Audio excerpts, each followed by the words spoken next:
ধরা পড়ে গেলি তো।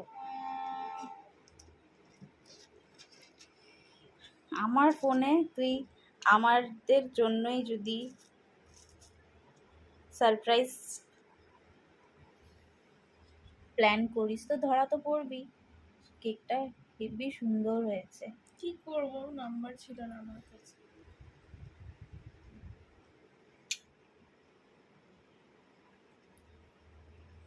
আমার জন্যই সারপ্রাইজ, আর কেকটা আমায় গিয়েই আনতে হলো কেন? ম্যাডামের তো পরীক্ষা চলছে, আর ম্যাডামকে তো আমি যেতে দেবো না পরীক্ষার।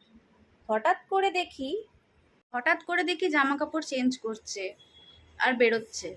আমি বললাম যে কোথায় যাচ্ছিস, তো ও জানে যে আমি কিছু জানি না। তো আমি জিজ্ঞেস করলাম কোথায় যাচ্ছিস। ও আমায় কোনোদিন কোথাও না জানিয়ে কোনোদিন কোথাও যাওয়ার ওর সাহস নেই। বললাম মা আসছি, মা এখানে একটা কাজ আছে, মা ওইখানে একটা কাজ আছে বলে এবার আমি বলেছি তোর কি কাজ আছে আমি জানি। লাস্ট মোমেন্টে আমি কথা বললাম, পুরো চ্যাটটা পড়লাম। তো বললাম জানি আমি, তুই কোন কাজে যাচ্ছিস। আমি বললাম আমি যাই নিয়ে আসি। তখন বলছে মা তুমি কি করে জানলে? বললাম তুই আমার ফোনেই যখন ইয়ে করছিস তাহলে আমি জানতে পারবো না?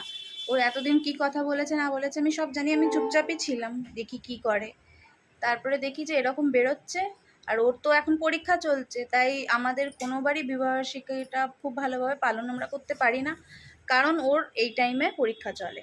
ওর এই টাইমে প্রতি বছরই পরীক্ষা থাকে, গেল বছরও তাই হলো, তার আগের বছরও তাই হলো, এরকম পরীক্ষা থাকে।